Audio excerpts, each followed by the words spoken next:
La semaine dernière, on était à 1 Corinthiens 12, et là maintenant, on arrive à 1 Corinthiens 13.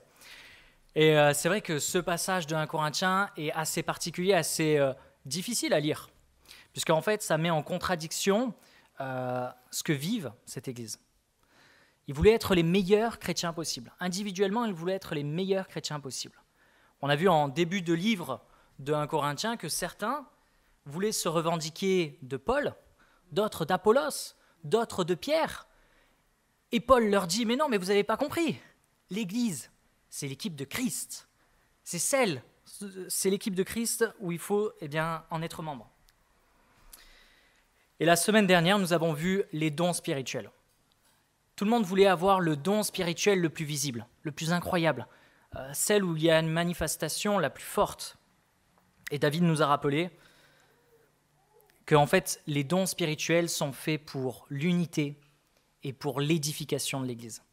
Et qu'au service de tous ces dons, ça doit glorifier Dieu. Et qu'on ne doit pas être des chrétiens clonés, identiques les uns les autres dans nos dons, mais on doit être au contraire complémentaires, parce que l'Esprit se glorifie dans cette diversité. Et aujourd'hui, nous allons voir maintenant le carburant, ce qui doit motiver notre service. Qu'est-ce qui te motive à servir Dieu? Qu'est-ce qui te motive à venir devant Dieu les dimanches matins pour le prier, pour le louer, pour être avec tes frères et sœurs? Quel est ce carburant? Lisons 1 Corinthiens 13, et puis même on va prendre à partir du dernier verset de 1 Corinthiens 12, donc 1 Corinthiens 12, 31, et on va lire jusqu'à 1 Corinthiens 13, verset 13. Je répète, on va lire 1 Corinthiens à partir du chapitre 12, verset 31, et on va continuer jusqu'à la fin du chapitre 13. Et donc je lis 1 Corinthiens 12, 31, « Aspirez aux dons les meilleurs. Je vais encore vous montrer la voie par excellence. Si je parle les langues des hommes et même celles des anges, mais que je n'ai pas l'amour, je suis un cuivre qui résonne ou une cymbale qui retentit. Si j'ai le don de prophétie, la compréhension de tous les mystères et toute la connaissance, si j'ai même toute la foi jusqu'à transporter les montagnes, mais que je n'ai pas l'amour, je ne suis rien. Et si je distribue tous mes biens aux pauvres, si même je livre mon corps aux flammes, mais que je n'ai pas l'amour, cela ne me sert à rien. L'amour est patient. Il est plein de bonté. L'amour n'est pas envieux. L'amour ne se vante pas. Il ne s'enfle pas d'orgueil. Il ne fait rien de malhonnête. Il ne cherche pas son intérêt. Il ne s'irrite pas. Il ne soupçonne pas le mal. Il ne se réjouit pas de l'injustice, mais il se réjouit de la vérité. Il pardonne tout, il croit tout, il espère tout, il supporte tout. L'amour ne meurt jamais. Les prophéties disparaîtront, les langues cesseront, la connaissance disparaîtra. En effet, nous connaissons partiellement et nous prophétisons partiellement. Mais quand ce qui est parfait sera venu, ce qui est partiel disparaîtra. Lorsque j'étais enfant, je parlais comme un enfant. Je pensais comme un enfant, je raisonnais comme un enfant. Lorsque je suis devenu un homme, j'ai mis fin à ce qui était de l'enfant. Aujourd'hui, nous voyons au moyen d'un miroir de manière peu claire, mais alors nous verrons face à face. Aujourd'hui, je connais partiellement, mais alors je connaîtrai complètement, tout comme j'ai été connu. Maintenant donc, ces trois choses restent. La foi, l'espérance, l'amour. Mais la plus grande des trois, c'est l'amour. Nous allons voir ce matin que servir sans amour est inutile. Servir sans amour ne sert à rien, n'a pas de sens, c'est incohérent, c'est même contradictoire. Servir sans amour n'a pas de sens. Premièrement, nous verrons que l'amour est le carburant de notre service. Deuxièmement, nous verrons que notre amour doit être parfait. Et troisièmement, nous verrons que l'amour est éternel. Commençons donc par l'amour, le carburant de notre service. Paul va donner une liste de dons qui a déjà été mentionnée dans le chapitre 12. Et il semble qu'il va exagérer cette liste. Il va faire un style hyperbolique, afin de montrer que peu importe le don, et peu importe la puissance de la manifestation de ce don, peu importe, s'il n'y a pas l'amour, ça ne sert à rien. Et voici ce qu'il dit. Il mentionne le parler en langue. Il l'exagère peut-être même jusqu'à quelque chose qui est impossible, c'est-à-dire la langue des anges. On y reviendra tout à l'heure sur le parler, la langue des anges. Il dit ensuite la connaissance de tous les mystères. Pourtant, verset 9 de notre même passage, il dit qu'on ne connaît que partiellement sur terre. Donc là encore, ça semble être une exagération. Troisième mention de don, il parle de la foi jusqu'à déplacer les montagnes. Et même si c'est vrai que Jésus a parlé de cette foi qui déplace les montagnes, on n'a aucun exemple humain d'une personne qui l'ait réalisé. Il mentionne également la générosité, jusqu'à se donner au feu. Et là encore, c'est un acte ultime, puisque il n'y a pas besoin d'être brûlé pour montrer de la générosité. Et puis quand bien même, après on est mort, donc c'est encore une fois l'acte ultime. C'est une exagération, semble-t-il. Il semblerait que ce passage ne peut pas être interprété comme quelque chose des dons qui doivent être faits ou réalisables, mais c'est là pour mentionner que peu importe ces dons, sans l'amour, ça ne sert à rien. Alors comme je vous disais tout à l'heure, certaines personnes ont utilisé ce texte pour dire qu'il y a une langue des anges. Et à vrai dire, ce texte ne nous permet pas de dire s'il existe véritablement une langue des anges ou pas. Il semblerait que ce soit une exagération, et j'interprète personnellement le parler en langue comme un dialecte qui doit être compris par un groupe au moins de personnes. Et il n'existerait pas, en tout cas à aucun autre moment dans la Bible, un langage spécifique aux anges. Il est intéressant de voir la suite de ce verset 1, qui dit « Si je parle les langues des hommes et même celles des anges, mais que je n'ai pas l'amour, je suis un cuivre qui résonne et une cymbale qui retentit. » C'est toujours un passage que j'ai eu du mal à comprendre, cette comparaison.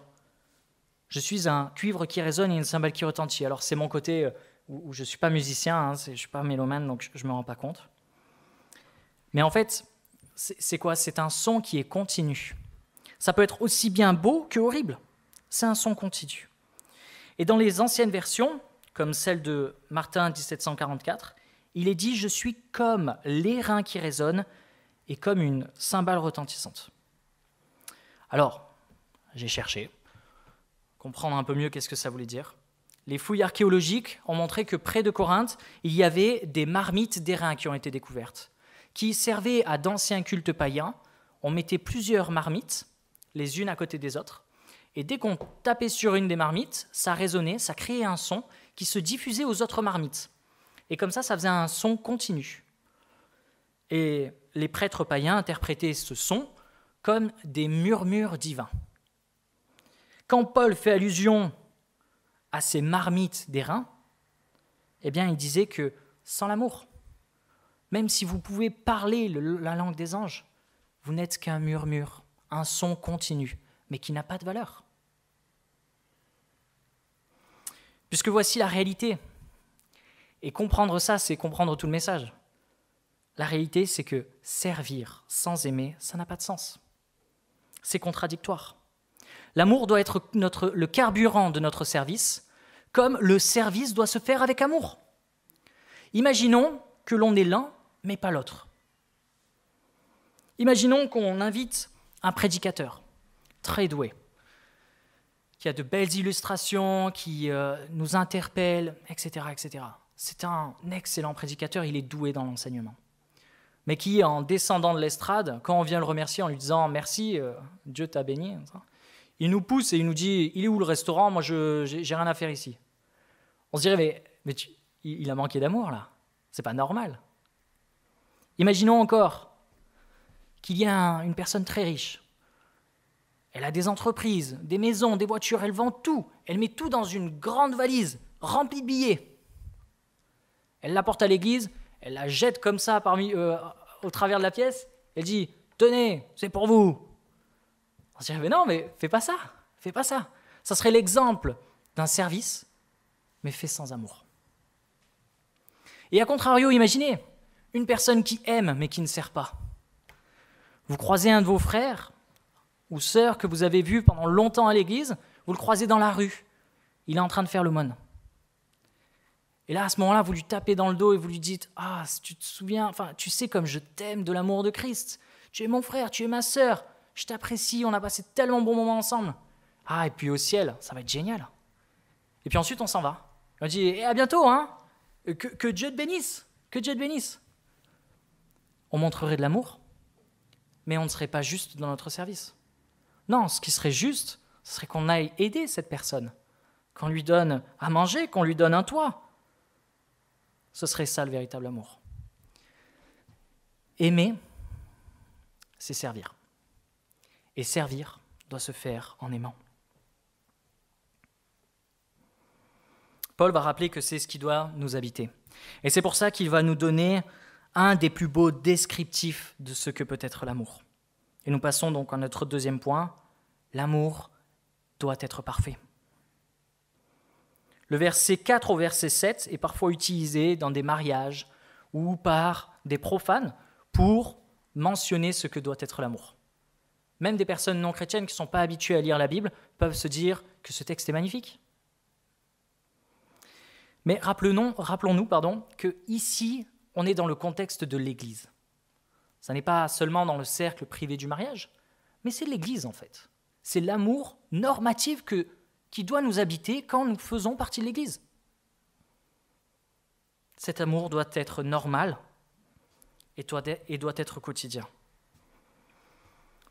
Mais comprenons une chose, c'est que nous avons tous un problème, un déficit d'amour. Personne, à cause de notre péché, ne peut aimer parfaitement. Et je me souviens d'un excellent livre de Francis Chan qui s'appelle Crazy Love, qui, pour prendre conscience de notre déficit d'amour, eh bien, il proposait de remplacer le mot amour et le pronom il par notre prénom, versets 4 à 7. Et je vous invite à le faire. Je l'essaye pour moi. Donc, verset 4, l'amour est patient, ça devient Nathan. Nathan est patient. Nathan est plein de bonté. Nathan n'est pas envieux. Nathan ne se vante pas. Nathan ne s'enfle pas d'orgueil. Nathan fait rien de malhonnête. Nathan ne cherche pas son intérêt. Nathan ne s'irrite pas. Nathan ne soupçonne pas le mal. Nathan ne se réjouit pas de l'injustice. Mais Nathan se réjouit de la vérité. Nathan pardonne tout. Nathan croit tout. Nathan espère tout.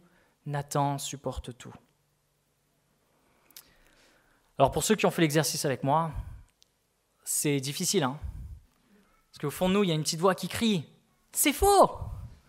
J'aimerais bien, mais c'est faux ! Je n'y suis pas encore ! J'aimerais y être, mais je n'y suis pas. » Et bien que, heureusement, depuis ma conversion, je vois des améliorations, mais j'y suis loin. Ce qui est intéressant, c'est que cette liste sur l'amour, eh bien, doit faire écho au comportement des Corinthiens qui a déjà été mis en lumière dans les passages précédents. L'amour est patient, il est plein de bonté.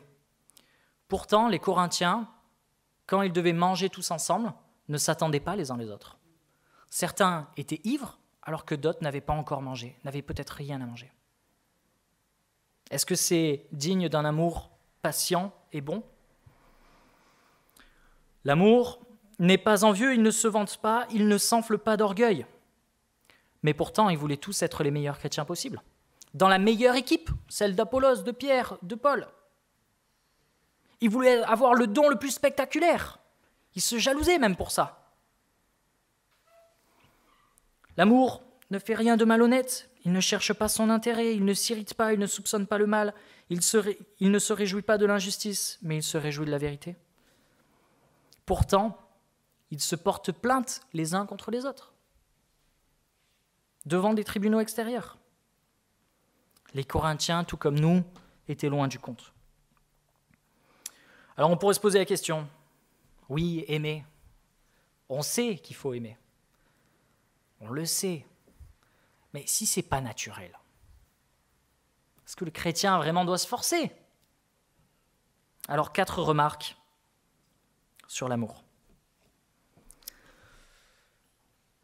Tout d'abord, il faut se rappeler que l'amour, c'est un commandement. Ce n'est pas seulement un choix, c'est un commandement.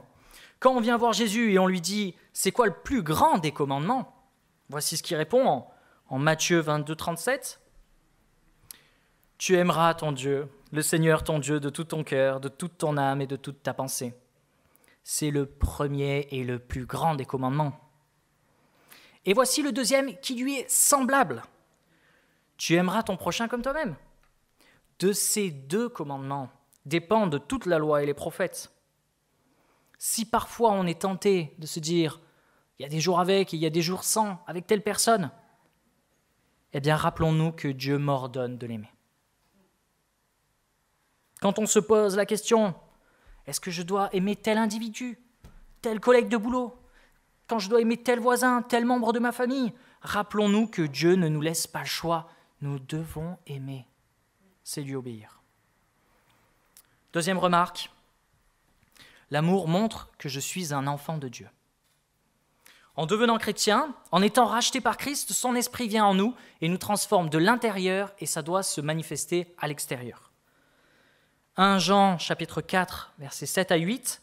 « Bien-aimés, aimons-nous les uns les autres, car l'amour vient de Dieu, et toute personne qui aime est née de Dieu et connaît Dieu. Celui qui n'aime pas n'a pas connu Dieu, car Dieu est amour.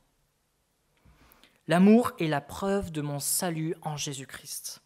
En devenant chrétien, nous sommes sanctifiés pour aimer.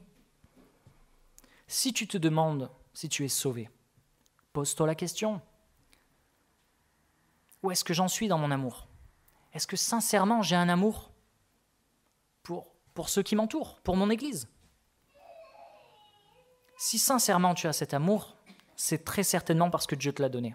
Puisque dans une Église, on est tous différents.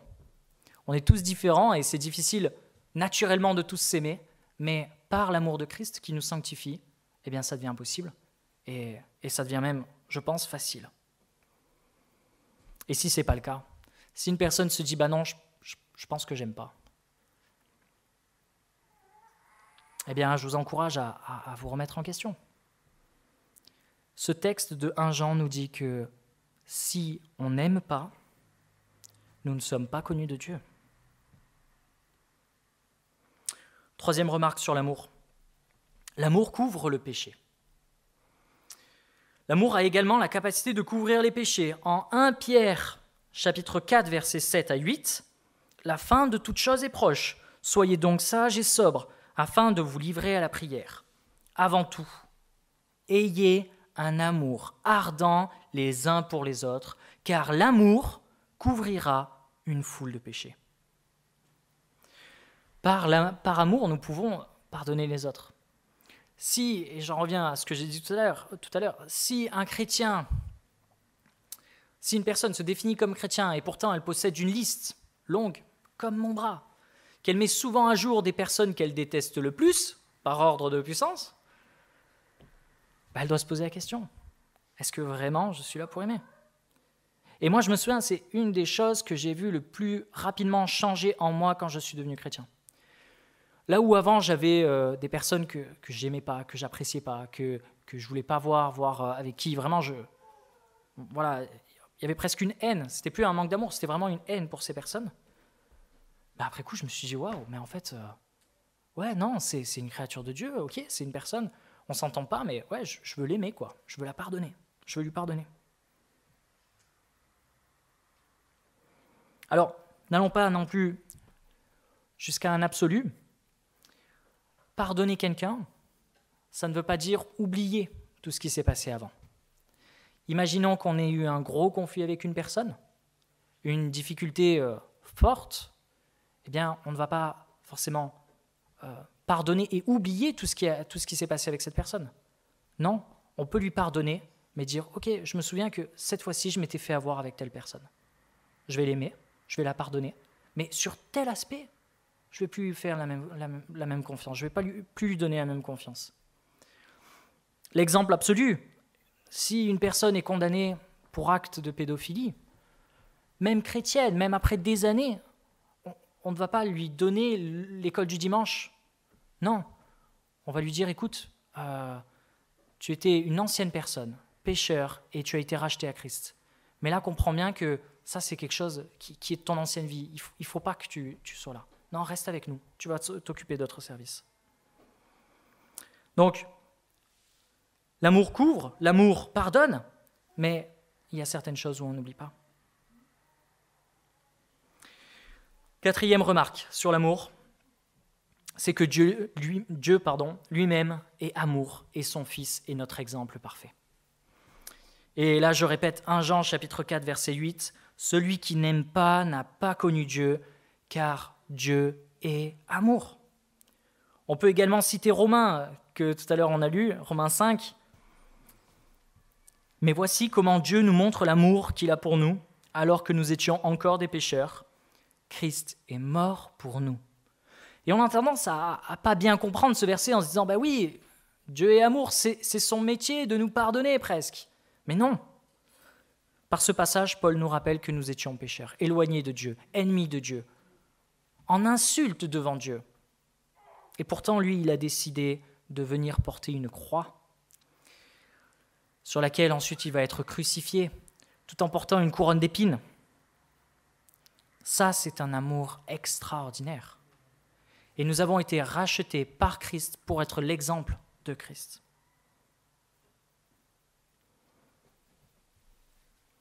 Alors, si on n'a pas tous reçu les dons spirituels tels que la prophétie, le parler en langue ou tous ces autres dons, rappelons-nous que le don de l'amour a été donné à chacun.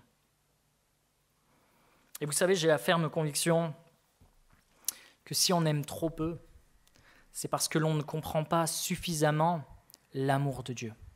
Si on comprenait l'amour de notre Dieu pour nous, eh bien on comprendrait que nous aussi, il nous faut aimer de façon incroyable, de façon sans borne. Passons à notre troisième point. L'amour est éternel. J'aime bien ce titre, ça me fait penser à des films ou je ne sais. Puisque si tout cela ne suffisait pas, l'apôtre nous dit que l'amour, c'est ce qui restera pour toujours. Verset 8, « L'amour ne meurt pas. Les prophéties disparaîtront, les langues cesseront, la connaissance disparaîtra. En effet, nous connaissons partiellement et nous prophétisons partiellement, mais quand ce qui est parfait sera venu, ce qui est partiel disparaîtra. Que ce soit aujourd'hui sur terre ou demain, plus tard dans l'éternité, eh bien l'amour restera. » Et pour ça, il va utiliser 2 illustrations. Celle du passage de l'enfance à l'adulte. Verset 11, « Lorsque j'étais enfant, je parlais comme un enfant, je pensais comme un enfant, je raisonnais comme un enfant, mais lorsque je suis devenu un homme, j'ai mis fin à ce qui était de l'enfant. » Et je le vois avec mes enfants. Ils jouent, ils pensent comme des enfants, effectivement. Et même si pour nous, adultes, c'est bien de garder une part d'enfance, en fait, la réalité, c'est qu'on n'a pas envie de redevenir des enfants. Puisque à côté de ce qu'on peut vivre, nous, en tant qu'adultes, on trouve que c'est insipide, que c'est fade d'être un enfant. Et c'est de la même façon. Une fois que nous serons au ciel avec Dieu, ce qu'on a vécu sur terre sera bien fade. Au ciel, ce sera bien mieux. Et c'est pour ça que nous devons aspirer à cet amour. La deuxième image qu'il donne est celle d'un miroir. Aujourd'hui, nous voyons au moyen d'un miroir d'une manière peu claire, mais alors nous verrons face à face. Aujourd'hui, je connais partiellement, mais alors je connaîtrai complètement, tout comme j'ai été connu. Nous, on n'a connu que des miroirs faits de verre qui reflètent sans défaut l'image. Mais à l'époque, ils utilisaient du bronze poli et ça leur permettait de refléter une forme d'image. C'était peu clair. Et en fait, par ça, Paul fait allusion à toutes les révélations bibliques que nous avons, qui, sans les dénigrer, ne sont pas aussi claires que quand nous verrons distinctement Dieu face à face. Pourtant, on a la foi que Dieu nous a donné ce qu'il faut pour l'honorer et le servir jusqu'à son retour. Alors, je coupe rapidement, mais je pensais vous parler de la cessation des dons. Certains ont pensé que la prophétie, le parler en langue, aurait disparu à partir du moment où la Bible serait arrivée, le Nouveau Testament serait arrivé. Mais il semble que ce ne soit pas la réalité, puisque certains s'appuient en disant que ce qui est parfait est venu, en disant que c'est la Bible qui est parfaite. Et ensuite, ils parlent de voir face à face. Et en fait, même si la Bible nous reflète qui on est, on ne voit pas face à face Dieu. Par contre, en 1 Corinthiens 15, 28, il est dit que nous serons dans la présence de Dieu et nous le verrons face à face. C'est ce qui semble dire que non, effectivement, les dons peuvent continuer, puisque Dieu est souverain et il décide de donner à qui il le souhaite les dons. Et même si dans certaines familles d'église on voit moins certains dons, ça ne veut pas dire que Dieu les a complètement effacés. C'est juste qu'il n'a pas trouvé bon de les donner à ces personnes, à ces églises, à ces assemblées. Et voici la conclusion de ce passage. Maintenant, ces trois choses restent, la foi, l'espérance, l'amour. Mais la plus grande des trois, c'est l'amour. Pourquoi dit-il ça ? Parce que, effectivement, l'espérance, on n'en aura plus besoin. Une fois qu'on sera en présence de Dieu, on n'aura plus besoin d'espérer. Et la foi, c'est pareil. À quoi sert la foi quand on a Dieu en face de nous ? Ça ne servira plus à rien. Par contre, l'amour restera. Ce texte est un appel à servir. La meilleure façon de me rendre compte si j'aime, c'est de servir. C'est d'être au contact des personnes, des gens. De loin, c'est plus facile d'aimer. Je me faisais la réflexion ce matin dans la voiture. J'aime tous les conducteurs quand je suis seul sur la route. Mais vraiment, j'ai un amour sans borne pour eux. Mais quand je suis dans un embouteillage, quand le clignotant n'a pas été mis, c'est plus compliqué. L'expression « on s'aime bien avec cette personne, mais de loin ». Mais de près, que se passe-t-il ? Servir dans l'Église, c'est faire de son mieux pour les autres. Mais comment est-ce que l'on réagit quand notre mieux n'est pas suffisant ou ne plaît pas aux autres ? Quand on reçoit des critiques, quand on s'agace par notre comportement, quand nous-mêmes on agace par notre comportement. Rappelons-nous une chose, c'est que si tout à l'heure, le chapitre précédent, nous avons vu que nous sommes tous des membres de cette Église, eh bien rappelons-nous que l'amour, c'est le circuit sanguin, c'est le sang qui alimente chacune de ces parties.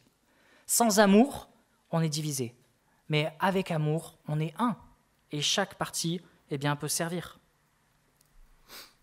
Mais si je me vexe et que je m'énerve à la première occasion parce qu'on me fait une réflexion sur mon service, ou qu'on ne m'écoute pas, puisque c'est comme ça, tant pis, je m'en vais. Est-ce que ce serait montrer de l'amour, un amour sincère ? Si Paul nous rappelle entre ces deux passages des dons spirituels la voie par excellence qui est l'amour, c'est qu'on peut l'oublier. C'est qu'on peut oublier l'amour. Son importance, on peut le mettre en second rôle. Et ce faisant, on réduit notre service. Et ce faisant, on détruit ce que l'on avait commencé à construire. Et c'est pour ça que l'Église à distance ne peut pas fonctionner. Puisque quand nous faisons l'effort de venir à l'Église, nous faisons un effort, c'est plus compliqué, c'est plus contraignant, mais on montre par ça l'amour qu'on a les uns pour les autres. C'est une preuve d'amour. Mais si venir à l'Église pour se voir les uns les autres est trop compliqué, alors posons-nous la question, est-ce que j'aime ? Galates chapitre 5, verset 22, « Mais le fruit de l'esprit, c'est l'amour, la joie, la paix, la patience, l'amabilité, la bonté, la fidélité, la douceur et la maîtrise de soi. » C'est le fruit de l'esprit, pas les fruits de l'esprit. On ne peut pas choisir l'un ou l'autre. Alors, rapidement, comment peut-on plus aimer ? 4 astuces rapides. Priez pour ces personnes. Priez pour la personne avec qui on a du mal à aimer. Dieu, je te prie que on puisse bien s'entendre avec cette personne, que je puisse le comprendre comme un frère, comme une sœur, qu'on avance ensemble. C'est chercher à comprendre l'autre aussi, premièrement. Avant de critiquer, ou quand on commence à critiquer, se stopper et se dire, mais peut-être il y a une bonne raison pourquoi il m'a envoyé balader, pourquoi il m'a fait une réflexion, etc. Donc essayez de comprendre l'autre. Ce serait communiquer, comme Paul l'a fait avec Philémon. Il a écrit une lettre et il lui a dit, voilà, je pourrais faire ce que je veux avec ton serviteur. Mais non, je vais communiquer, je vais argumenter, je vais te proposer. Donc communiquer. Et 4e, c'est donner un cadeau en secret. Ça, c'est dans les Proverbes. Comme quoi, il est dit que les tensions sont apaisées par un cadeau fait en secret. Alors, la conclusion de ce message, c'est que nous n'avons pas tous les mêmes dons. Mais par contre, l'amour nous a été donné à chacun pour la pratiquer.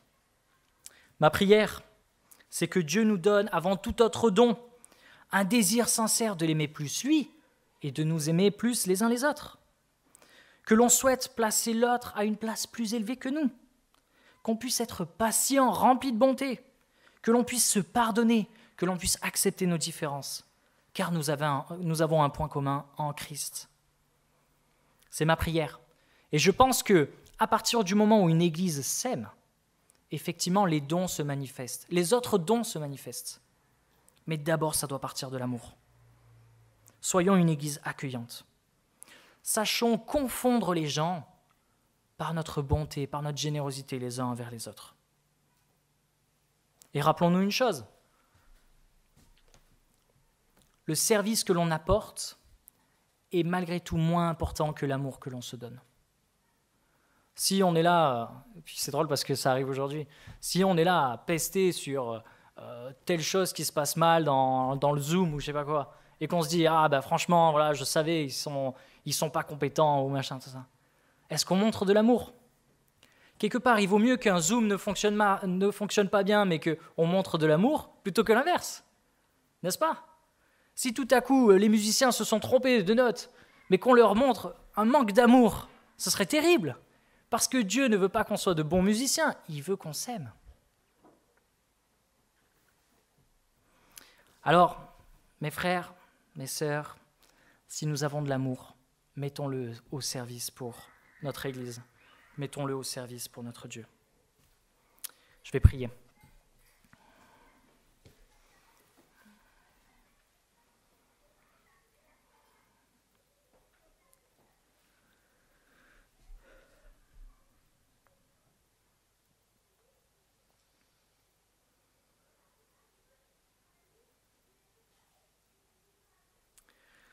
Seigneur, je te demande pardon parce que moi-même, je manque d'amour souvent. Moi-même, je manque de patience. Et Dieu, je te prie que ça change. Je te prie que par ton esprit, tu me sanctifies afin que je sois un serviteur exemplaire sur ça, que je puisse t'honorer.